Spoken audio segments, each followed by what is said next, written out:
Hi there, my name is Renee Thompson. I am the CEO and founder of the Healthy Workforce Institute. I've been a nurse for almost 30 years and I can pretty much tell you I've done everything you can do as a nurse. What I focus on right now in my company is to cultivate a more professional and respectful workforce culture by eliminating the badness, so bullying and incivility. And I'm going to tell you what, when people feel burned out, when people are stressed, they're more likely to misbehave at work. And we're actually seeing an uptick in bad behavior. So what can we do? Especially if you're an essential worker and you're going, like you're kind of running into the burning building while everybody else is running out. How do you maintain your sense of commitment and caring and compassion and all those things, especially if you're in healthcare, that drew you to work in this industry in the first place? I'm going to give you what I think is probably one of the best tips that I can offer you. And it is really based on my own experience lately and some of my family members and my friends and even people on my team. Look, I know it's easy to get really anxious. And so what do we do when we're anxious about the unknown of what's happening in the world? Is we go right to Facebook, or we hop on the news, or we have all these news apps on our phones and we're reading all of this stuff. And I'm telling you what, you open up a newsreel and it is nothing but gloom and doom. And what I'm not saying is to stick your head in the sand and pretend like, oh, there's nothing going on in the world, everything is great.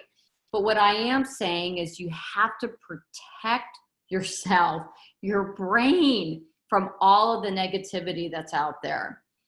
And this is my own personal strategy. I avoid going down that rabbit hole and looking at the news all the time and looking at Facebook for all the badness in the world. I do deliberately go into that once a day to kind of find out what's happening.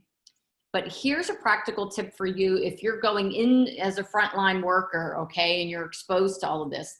Please, please do not listen to the radio. Do not listen to the news on your way into work.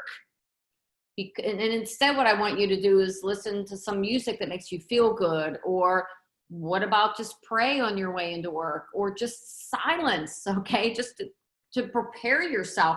Because when you cross the threshold of your workspace, you want it to be game on for your patients and your coworkers. And then on your way home from work, I want you to do the same.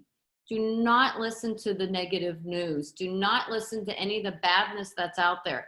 You need to protect yourself so that when you come home, when you cross the threshold of your precious home, you want to be game on for your family too. So it's just making a conscious choice to set boundaries of how much you're going to spend your time and energy paying attention to the badness that's out there in the media. Because again, when you look at it, it's all nothing but negative stuff. They even take something positive and they turn it into something negative, okay? So you got to protect yourself. So thank you for everything that you do to, again, run in towards the chaos and putting yourselves at risk when a lot of us are safe at home.